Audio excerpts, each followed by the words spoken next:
سابق army chief general retire Pervez Musharraf martial law لگانے کے بعد طویل عرصے تک اقتدار میں رہنے والے تیسرے آرمی چیف تھے۔ ان سے پہلے طویل عرصے تک اقتدار میں رہنے والوں میں جنرل ضیاء الحق اور جنرل ایوب خان سر فہرست رہے۔ ڈان کے لیے اپنی خصوصی رپورٹ میں سینئر صحافی عباد الحق بتاتے ہیں کہ ڈکٹیٹر پرویز مشرف خود ساختہ جلا وطنی کے تحت لگ بھگ 8 برس پاکستان سے باہر رہے۔ سابق army chief general Pervez Musharraf کا پیش رو جنرلوں سے موازنہ کیا جائے تو کئی ایسی باتیں ہیں جو ان کے سینئر یعنی جنرل ایوب خان اور جنرل ضیاء الحق سے مشترک ہیں، لیکن انہوں نے بہت سے نئے تجربات بھی کیے۔ سابق وزیر اعظم نواز شریف نے جنرل جہانگیر کرامت کے مستعفی ہونے کے بعد جنرل پرویز مشرف کو 1998 میں آرمی چیف مقرر کیا، لیکن 12 اکتوبر 1999 کو جنرل پرویز مشرف نے مسلم لیگ نون کی حکومت کو برطرف کر دیا۔ اس طرح جنرل پرویز مشرف چوتھے آرمی چیف بنے جنہوں نے اقتدار سنبھالا۔ جنرل پرویز مشرف کا اقتدار میں آنا اپنے پیش رو جنرلوں سے کچھ مختلف تھا۔ جنرل ایوب خان اور جنرل ضیاء الحق نے اس وقت حکومت کا تختہ الٹا جب وہ خود ملک میں تھے، لیکن جنرل پرویز مشرف جب اقتدار میں آئے تو وہ اس وقت سری لنکا کے دورے سے واپس آ رہے تھے۔ جنرل پرویز مشرف نے جس دن غیر ملکی دورے سے واپس وطن آنا تھا، اسی روز نواز شریف نے انہیں برطرف کر کے ان کی جگہ ISI کے سربراہ یعنی جنرل ضیاء الدین بٹ کو نیا آرمی چیف لگایا، اور یہ فیصلہ اس قدر جلدی میں تھا کہ بیجز لگانے کے لیے پنز تک نہیں تھی اور ماچس کا استعمال کیا گیا، لیکن فوج نے اس تبدیلی کو تسلیم نہیں کیا۔ سابق فوجی صدر پرویز مشرف نے اپنی سوانح عمری میں لکھا کہ ان کا ہوائی جہاز 7:48 پر کراچی کے ہوائی اڈے پر اترا اور اس سے چند منٹ پہلے یعنی 7:45 تک آپریشن مکمل ہو چکا تھا۔ جنرل پرویز مشرف نے تقریر بھی خود اپنے ہاتھ سے لکھی اور تمام ساتھیوں سے منظوری لی۔ رات 2:30 بجے جب جنرل پرویز مشرف کو چیف ایگزیکٹو کی حیثیت سے سرکاری ٹی وی پر تقریر کرنی تھی تو ان کے پاس فوجی یونیفارم نہیں تھا اور انہوں نے اپنے SSG کمانڈو کی جیکٹ پہنی جو کسی نہ کسی طرح پوری آ گئی اور اس میں تقریر کی اور اسکرین پر صرف جیکٹ ہی نظر آئی۔ سپریم کورٹ نے جنرل پرویز مشرف کے اقتدار سنبھالنے کے خلاف درخواست پر فوجی سربراہ کو 2 برس کی مہلت دی۔ یہ درخواست اس وقت کے مسلم لیگ نون کے رہنما ظفر علی شاہ نے دائر کی تھی۔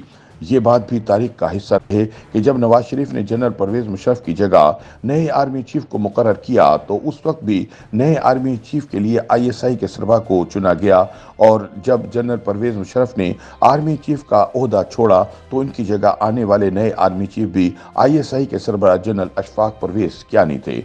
سابق فوجی صدر پرویز مشرف نے بھی ضیاء الحق کی طرح پارلیمان کی منظوری کے بغیر ہی 1973 کے آئین میں ترامیم کی۔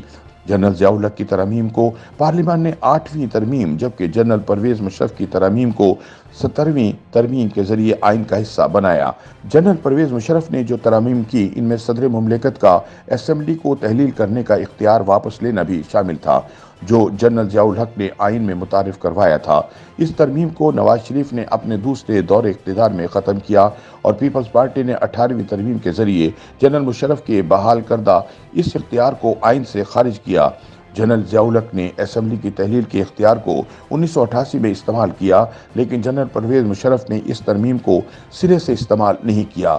سابق صدر مملکت جنرل پرویز مشرف نے نیشنل سیکورٹی کونسل کو آئین کا حصہ بنایا۔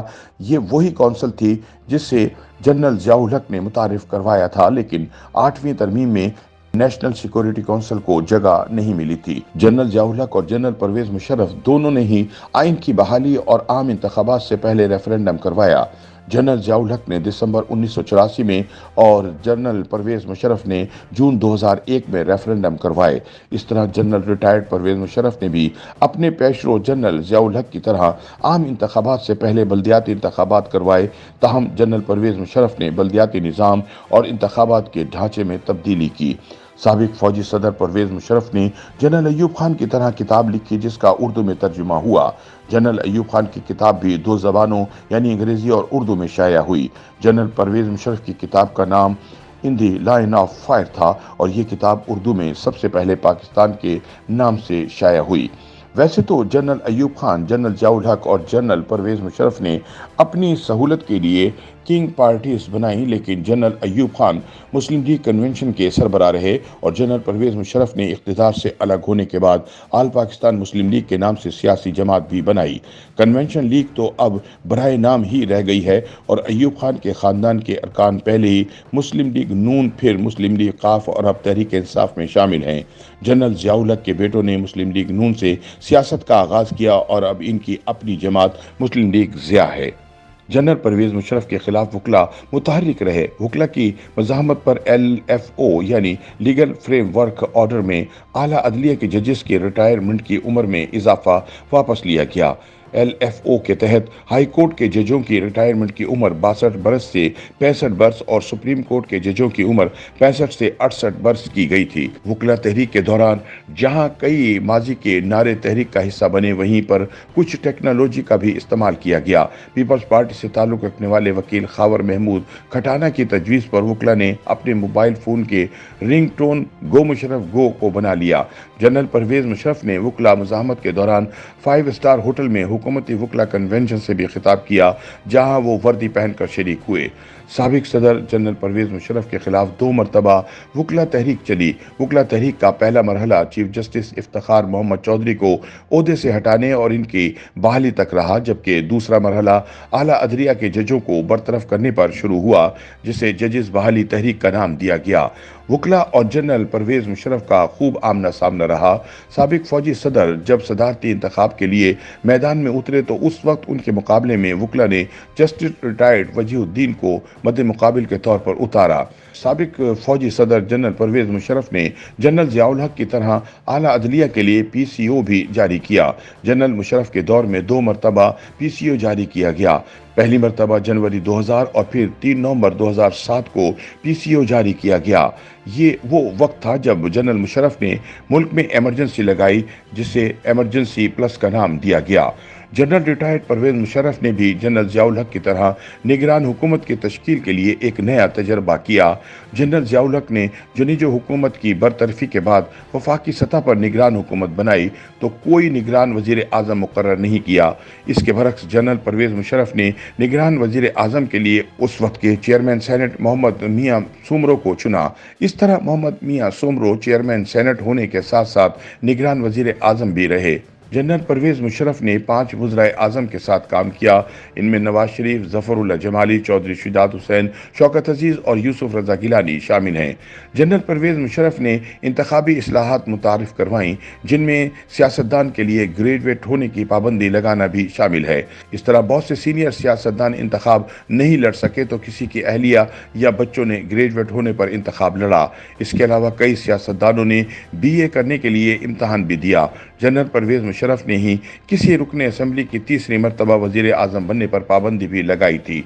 पंजाब असम्बली ने जनरल परवेज मुशर्रफ के बारे में 2 करारदादें मंजूर की। पहली इनके हक और दूसरी मुखालफत में थी। मुस्लिम लीग काफ ने अपने इक़्तिदार में पंजाब असम्बली में जनरल परवेज मुशर्रफ के हक में करारदाद मंजूर की, जिसमें परवेज मुशर्रफ पर जोर दिया गया कि वो सदर मुमलिकत और आर्मी चीफ दोनों ओहदे अपने पास रखें। यह करारदाद उस वक्त मंजूर की गई जब हिज़्ब मुखालिफ उनसे आर्मी चीफ का ओहदा छोड़ने का मुतालबा कर रही थी। यही वो वक्त था जब मारूफ कानून दान AK डोगर ने लाहौर हाई कोर्ट में आईनी दरख्वास्त दायर की, जिसमें निशानदही की गई कि वर्दी के साथ कोई सदर मुमलिकत नहीं रह सकता। उस वक्त के chief justice Lahore high court justice Iftikhar Hussain Chaudhry ने दरख्वास्त मुस्तरद कर दी और करार दिया कि आइन में यह दर्ज नहीं है कि वर्दी के साथ सदर मुमलिकत नहीं बना जा सकता। खुद जनरल परवेज मुशर्रफ ने आलमी नशियाती इदारों को इंटरव्यू में कहा था कि वर्दी उनकी खाल की तरह है। दूसरी करारदाद पंजाब असम्बली में उस वक्त पेश की गई जब 2008 के इंतखाबात में मुस्लिम लीग नून और पीपल्स पार्टी ने मिलकर हुकूमत कायम की और मुतालबा किया कि जनरल परवेज सदर मुमलिकत के ओहदे पर रहने के लिए अपनी अक्सरियत साबित करें या फिर मुस्ताफ़ी हो जाएं। जनरल परवेज मुशर्रफ के मुक्का लहराने का भी तस्करा रहा और एक तकरीब में साबिक चीफ जस्टिस पाकिस्तान आसिफ सईद खोसा ने खिताब में दोनों बाजू खड़े करके मुक्के बनाए और कहा कि इनके मुकदमे का फैसला होने वाला है। फौज के सरबराह जनरल परवेज मुशर्रफ पर कातलाना हमले भी हुए, लेकिन वो इसमें महफूज रहे। नवाज शरीफ के तीसरे दौर में जनरल परवेज मुशर्रफ के खिलाफ आर्टिकल 6 के तहत ट्रायल शुरू हुआ और 2019 में इनकी अदम मौजूदगी में इन्हें सजाए मौत हुई। इस सजा के खिलाफ जनरल परवेज मुशर्रफ ने अपील दायर की, लेकिन वो इस बुनियाद पर वापस कर दी गई कि वो अदालत में पेश हों। जनरल परवेज मुशर्रफ को दी जाने वाली सजा पर कभी अमल नहीं हुआ और ये हुक्मनामा हमेशा के लिए दाखिल दफ्तर हो गया।